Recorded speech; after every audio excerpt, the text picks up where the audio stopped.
I am in the business of understanding things and breaking things. Sometimes I try to do one and end up accomplishing the other. And boys, business is good. Which one of the two things will I be doing today, you wonder? Let's find out. The subject of this video, shocker, everyone's favorite pair of absurd Titan boots, the Antaeus wards. I've made several videos about these boots already, both informative and also just pointless fun because of how crazy unique they are. If you live in a cave and don't know what these boots are, I recommend checking out 2 of my past 3 videos on them, mainly because the first one is now officially out of date. The TLDR is Titan go slidey slidey, boots go vroom and give your Titan temporary damage immunity, which can also get deflected back at your attacker. Believe it or not, that is not what we are gonna talk about right now. Today, we are focusing mainly on this part. Reflecting projectiles grants super energy. I know, bouncing back Jotun and rocket launchers into the face of your surprised enemy is highly entertaining, but the super energy portion of the wards is literally one of the best parts. When I help people go flawless in trials,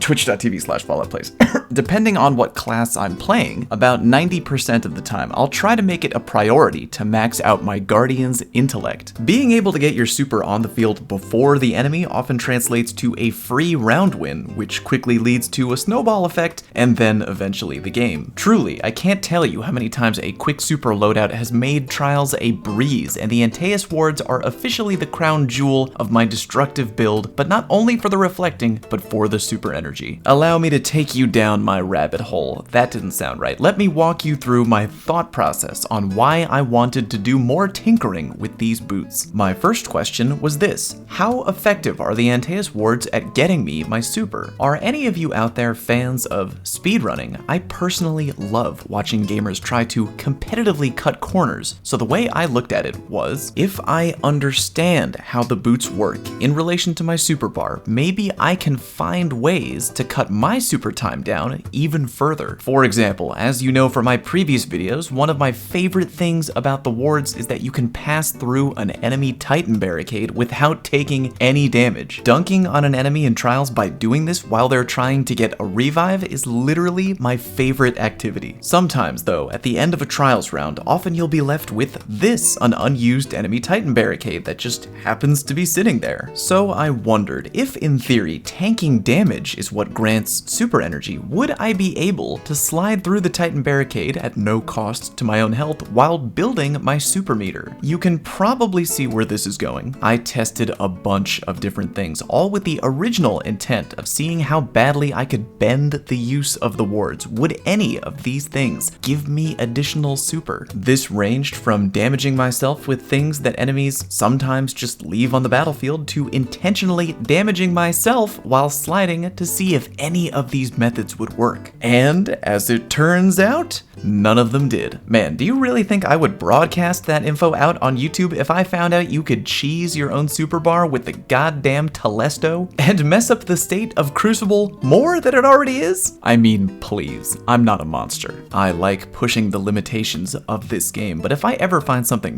borderline game ruining, well, yeah, I'm just gonna report that crap in private and move on with my day. Trust me though, I definitely do have something juicy to share with you. We'll get there. First though, what we have right here is a good opportunity to do some good old-fashioned myth busting. See, not only have I had thoughts about damaging my own Titan for super meter gain, other people have too. In fact, I've seen some claims here and there, mainly in random Twitch chats or on Twitter, that some methods work and some methods don't. Well, let's set the record straight. Here is everything I tried. First of all, sliding into and damaging myself with my own grenade. Striker Titan Top Tree can grab 2 nades without needing the armamentarium, so why not give that a go? But nope, even though you can tank the damage, it doesn't make your super bar go any quicker. By the way, for all of these tests, I'm not going to show the entire footage. I was just standing around letting my meter charge, but I compared everything down to the frame, so don't worry. Next, we got grenade launchers, both the Fighting Lion and the Mountaintop, with both grenade options, by the way. And what I mean by that is with the Mountaintop, I both fired nades at my own feet, which detonated on impact, and also detonated sticky nades while sliding over them. Every attempt failed. While I did block the damage, wasn't able to get my super to charge any quicker. Now some of you might be thinking,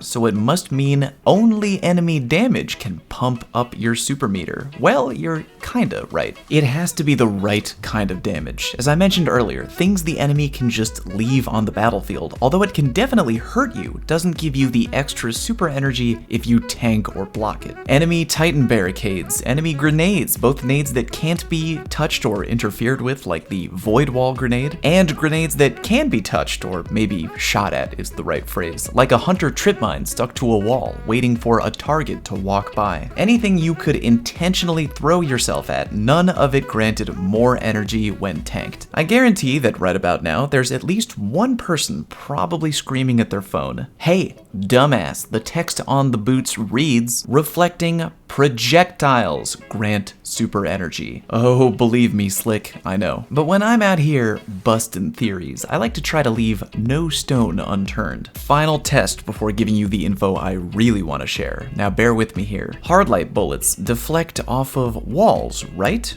Right. By shooting a wall directly in front of you, you can technically damage yourself with your own hardlight. And since it's a bullet, not an explosion, you're theoretically throwing projectiles at yourself, right? And with that in mind, I'm really happy to tell you that sliding into and deflecting your own hardlight projectiles does not give you any extra super energy. Thank God. Jesus, how messed up would that be? That gun's already caused me enough grief. Anyway, let's move on to what I did find out about the boots. Because none of my self-damaging BS techniques yielded any fruit, I figured I would just focus on what I do know works, and that's that deflecting enemy bullets gives you more energy. It's really easy to see your meter go up while getting shot in a slide. We know it works, but how effective is it? I've heard that the heavier the damage you block, the stronger your super gain is. Turns out, not only is that not true, the truth is even more hilarious. Every time you slide into an enemy shooting you with their gun, any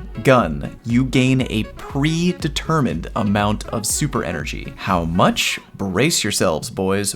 14 seconds worth. Every single time. Now, some of you probably scratching your head because I seem kind of excited about this, but the number isn't that big. Believe me, it adds up fast. Think of how many gunfights you get into in your average PvP match. I mean, a lot, right? It's the core combat mechanic of the game, shooting your gun. And like I said, every time you slide into a gunfight and an enemy bullet pings off your boot shields, you just shaved 14 seconds off of your super timer. If you really want to get technical, it's actually 13 seconds and 48 frames, provided you are measuring in 60 FPS. It's that number on the nose, believe me. I measured multiple times where a buddy shot me, both with heavy-hitting one-shot guns like the Revoker and also with just a light peppering from an auto rifle. All times resulted in the same amount of time shaved off my super, 14 seconds per engagement deflect. I should mention that the time was shaved off my super regardless of if the bullets bounced back into my friend's face or just bounced off into a wall or nothing. Every time, without fail, 14 seconds off the final super timer. Here's how dead on balls accurate my projecting was on this one. I thought if my friend was to shoot me 10 times in one life, and if I deflected at least one bullet each of those 10 times, that would be 10 times 14 seconds for time burned off my supercharge. Technically, I know it would be 13 seconds and 48 frames every time I did it. I actually did the math that way, broken down by each individual frame, but I'm trying to not overly confuse you. I'll keep it straightforward. I predicted on paper that by deflecting bullets from my buddy 10 different times, I would shave off exactly 8,280 frames off of my supercharge time. Side note, sometimes I find it easier to measure things in frames rather than seconds. Anyway, did the test, went into video editing software, checked the data. I shaved off 8,276 frames,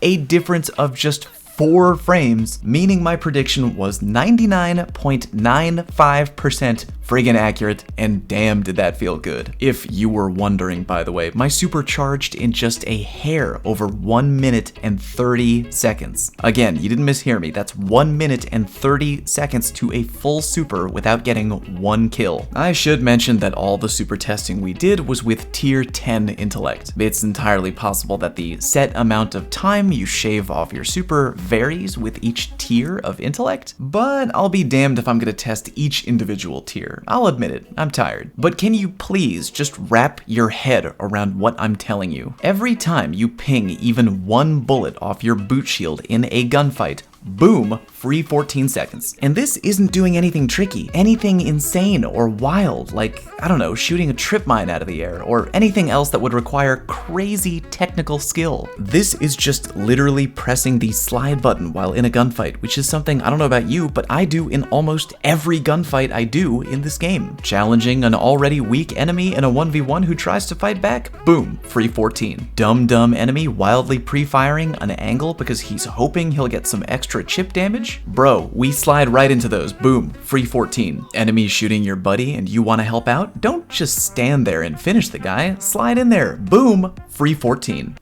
Hi, I'm a hunter, and I like shooting my fancy pew-pew hardlight into hallways because the bouncies are pretty and they might hurt someone around the corner. Boom, free 14. Again, I got my super in 1 minute 30 seconds without killing anyone. Now, I doubt you'll just be running into gunfights only to tank damage and then turn around and run away in actual games of PvP, but provided you're actually getting kills while deflecting damage, your super is going to charge even quicker. I'm going off the rails a little bit here, but dude, the hardlight is so popular in trials. I know, it just got nerfed, whatever. People are still gonna use it, believe me. How many times have you seen this? Some schmuck desperately pre-firing a lane because he's trying to thirst out some free ricochet damage on you or a teammate. I used to look at this, and you know what I would see? A bad angle that I should avoid and find a new lane to challenge. You know what I see now? Boom.